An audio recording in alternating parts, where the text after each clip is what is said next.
queria falar hoje sobre uma curiosidade que envolve os nossos políticos. Como se os políticos tivessem uma curiosidade, não é, sobre eles.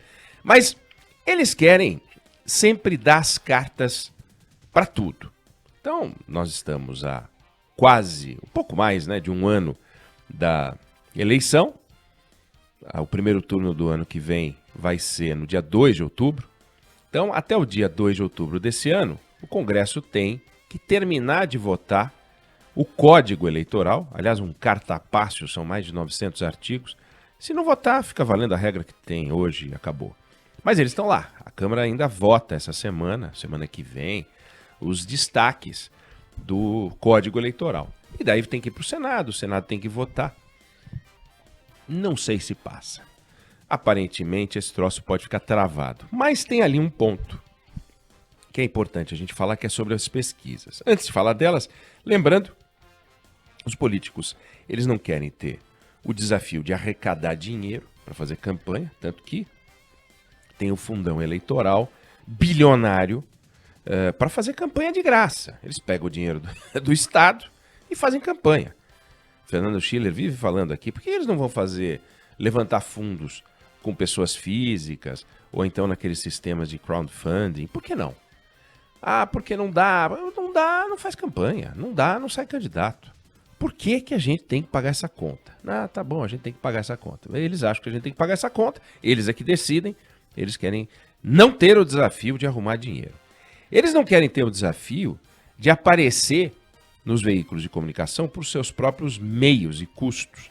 Tanto que tem o horário eleitoral gratuito, tanto que eles estão querendo colocar o horário eleitoral para os partidos, além do horário eleitoral gratuito, aquele que os candidatos ocupam, um horário para o partido. Quer dizer, é uma beleza ocupar rádio e TV para ficar falando, financiado pelo Estado. Financiado por nós, porque o Estado não existe. Não é o Estado que gera dinheiro, somos nós. Então a gente tem que pagar a conta para eles fazerem a campanha. Não querem ter o desafio dos debates, porque criam regras tão engessadas que tem que ser 1 minuto para pergunta, 30 segundos para resposta, 22 segundos para réplica e tal. Se o camarada falar um pouquinho mais, já não pode, tudo aprovado pelos assessores. Não querem ter o desafio de debater, não querem debater. E eles não querem ter o desafio de confrontar a realidade. E aí vem a história das pesquisas. Querem definir, está lá previsto, que a pesquisa eleitoral só pode ser divulgada até a antevéspera da eleição. E na pesquisa feita no dia da eleição, só pode sair depois das 17 horas. Ou seja, na véspera da eleição não pode sair uma pesquisa. Na manhã do dia da eleição não pode sair uma pesquisa. Por quê? Porque eles não querem ser confrontados com a realidade. Porque para os políticos tem duas coisas que são inadministráveis, que eles odeiam: imprensa livre e pesquisa livre, divulgada para as pessoas. Eles acham que tumultua o processo. Olha que interessante. Eles contratam as pesquisas. Eles pagam os institutos de pesquisa para ter dados para eles. Porque eles querem saber como eles estão. Mas eles não querem que a gente saiba. Por quê?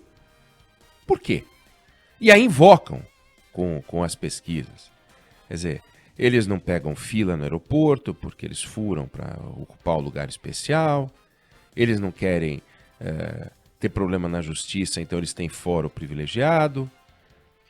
E aí eles não querem as pesquisas divulgadas para a gente não pode saber o resultado das pesquisas. Eles não são obrigados a provar o que fizeram no mandato deles, para daí poder sair candidato, sabe? Assim, ó, eu prometi fazer isso. Não fiz, então não posso ser candidato. Isso não passa pela cabeça deles no Código Eleitoral, porque isso é liberdade de fazer o que quiser. Prometi fazer um monte de coisa, não fiz. Então estou proibido de ser candidato. Não, isso não existe. Mas eles querem que os institutos de pesquisa divulguem as suas taxas de acerto nas pesquisas. Percebe? É tudo para os outros, obrigação para os outros e nada para eles. Por quê? É uma implicância com as pesquisas e a gente precisa sempre lembrar. Eu acho que é lembrar. Vale a pena lembrar o que é uma pesquisa eleitoral. A pesquisa eleitoral não se presta a funcionar como um prognóstico. Ela não fala se vai chover ou se não vai chover. Isso a Datafolha não faz. Mas eles não fazem. As pesquisas eleitorais, elas não fazem isso. Elas simulam a realidade de hoje com as limitações da ferramenta. Você pergunta para alguém algo, essa pessoa responde, você coleta esses dados, você trata esses dados e divulga. Aí é uma coisa maluca. Tem uma maluquice envolvida porque você está lidando com pessoas e as pessoas são complexas. Por exemplo, na eleição de 2018, perguntaram assim: qual é o candidato ideal, na sua opinião? Aí o candidato ideal vem assim: honesto, preparado, firme, boa formação, equilibrado e inovador. Pô, bacana, né? Quem que vai sair dessa lista? Não sei. Repetindo: honesto, preparado, firme, boa formação, equilibrado e inovador.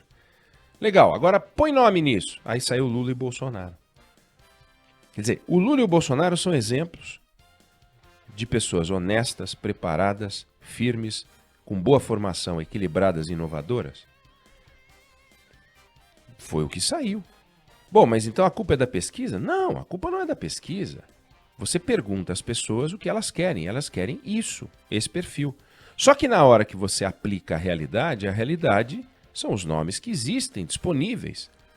Não dá para você falar: eu quero uma pessoa honesta, preparada, firme, com boa formação, equilibrada, inovador, e você vai buscar uma pessoa que não é candidata. Não existe. Então saem os nomes que saem. Aí você tem que fazer as simulações, por exemplo. Como é que você faz hoje uma simulação de pesquisa num quadro caótico como esse? Você tem que colocar o Mandetta, por exemplo? Você tem que colocar o Dória? Ou põe o Eduardo Leite? Ah, não, simula com os dois. Bom, mas quando você simula com os dois, você está fazendo uma coisa que não existe, porque os dois não serão candidatos. Mas você tem que simular com os dois. Você tem que colocar o Temer, porque agora já estão falando em Temer como terceira via. Tem que botar o Temer. Tem que colocar a Marina Silva. O Datena, por exemplo. Datena é um nome que está sendo falado. Põe o Datena na lista. Mas ele é candidato? Não sei. O Amoedo, tem que botar. E o Moro? Põe o Moro ou não põe o Moro?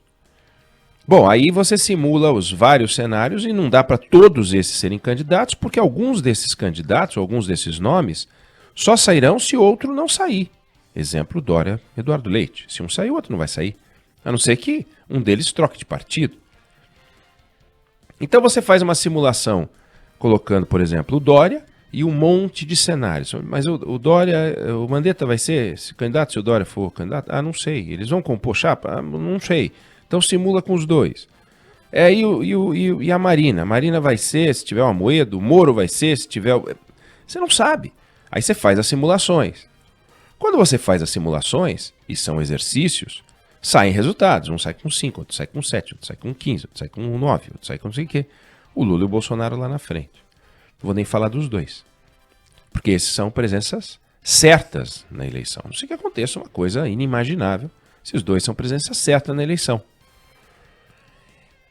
Resultado, quando você vê os vários cenários, eles não traduzem a realidade. Porque a gente não sabe qual será a realidade. A começar do fato de que a eleição não é hoje. E as pessoas não estão preocupadas com a eleição. As pessoas estão preocupadas com outras coisas. Não estão preocupadas com impeachment, não estão preocupadas com emprego, estão preocupadas com trabalho, com inflação, com juros. E aí você vem com uma pesquisa eleitoral. É o papel? Fazer? É. E quando a eleição vai se aproximando?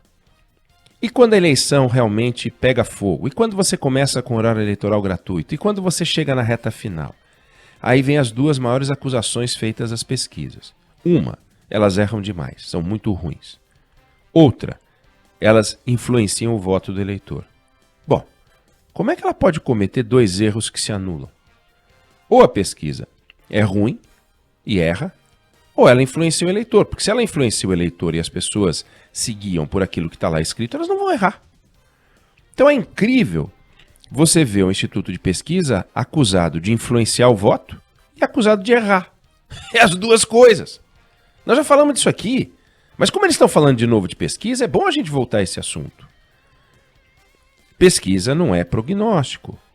O eleitor muda, o cenário muda. E muda na velocidade das pessoas. Você não pode assumir, o Instituto de Pesquisa não pode chegar para o entrevistado e falar: o senhor falou que vai votar no candidato A. Assina aqui um documento, por favor, dizendo que o senhor não vai mudar de ideia. Não dá. Muitas vezes, e é comum, uma pessoa diz que vai votar no candidato A e depois ele muda de ideia. Porque daí ele vê o debate, aí ele assiste o último programa eleitoral, aí tem o almoço em família, aí tem o café da manhã do domingo, aí ele sai achando: puxa vida, mas se eu votar nesse candidato, aí o outro vai passar para o segundo turno e eu... Ele faz cálculo. E na hora que ele faz cálculo, ele pode mudar de ideia. E aí acontecem aquelas mudanças incríveis. Então, a pesquisa é uma ferramenta de trabalho, assim como o termômetro é uma ferramenta de trabalho para o médico. Mas você precisa do aparelho de pressão, você precisa do medidor de oxigenação, você precisa de vários outros instrumentos de trabalho. Não dá para você tirar todas as conclusões sobre uma doença com um termômetro. Não dá para você tirar todas as conclusões de uma pesquisa, aliás, de uma eleição, com base nos números de uma pesquisa. Existem as pesquisas qualitativas, mais importantes, muitas vezes, do que as quantitativas. Lembrando, quantitativa é aquela que você sai às ruas, pergunta em quem a pessoa vai votar e anota. Qualitativa, você forma grupos de trabalho, reúne numa sala e sai perguntando sobre o perfil, o que você espera de um candidato, e isso é usado para que os partidos façam seus programas eleitorais, isso é usado para o discurso dos candidatos. São instrumentos de trabalho muito úteis para as campanhas e dizem muito sobre o eleitor. E eles querem agora, pelo menos está lá no projeto da Câmara dos Deputados, censurar as pesquisas. Então a gente só vai poder saber da verdade até a antevéspera. Depois disso, só eles vão poder saber. Eles vão poder saber. A gente não. O que há de democrático nisso? Por que a informação não pode fluir? Político não gosta de informação. Político gosta de propaganda. Propaganda deles. Eles falando o que eles quiserem. Agora, uma reportagem de jornal, uma reportagem de rádio, uma reportagem de televisão, uma reportagem num site e uma pesquisa eleitoral, isso eles não gostam. São fatos novos, fatos que eles não dominam, odeiam a liberdade. É incrível que a Casa da Liberdade, que é o Congresso Nacional, onde a Câmara representa o povo e o Senado representa os estados brasileiros, estão preocupados não com o povo, nem com os estados brasileiros, nem com a representação saudável, estão preocupados com eles. Como é que eles vão ficar bem na fotografia? Essa ferramenta que faz pergunta, essa ferramenta que colhe o sentimento da sociedade, essa ferramenta que colhe, inclusive, as mudanças da sociedade, uma pesquisa cujo campo é feito num período e divulgado 2, 3 dias depois, está pegando o período que fez o campo. Assim como as taxas de inflação, as taxas de desemprego, o movimento do comércio sai com um delayzinho. As pesquisas saem com um delay, 2, 3 dias. Às vezes 2 dias numa eleição é um tempo monumental. Aí diz que errou. Então, para a nossa reflexão, é patético apoiar ou imaginar que esses deputados e esses senadores vão censurar a pesquisa. Eles que se imponham limites. Eles que comecem a pensar em compromisso com uma campanha mais livre, sem tomar o nosso dinheiro, sem tomar o nosso tempo de graça para eles. Isso sim, isso a gente deveria lutar. Não pesquisa, quer censurar a pesquisa. Grande mudança, 900 artigos lá pelas tantas, censura a pesquisa. Então fica o alerta, temos que ficar em cima disso. É absurdo que eles queiram censurar a pesquisa, é absurdo responsabilizar a pesquisa, porque a informação incomoda. Informação incomoda sim. Informação não é feita para agradar ou para desagradar. Informação é informação, é vida real.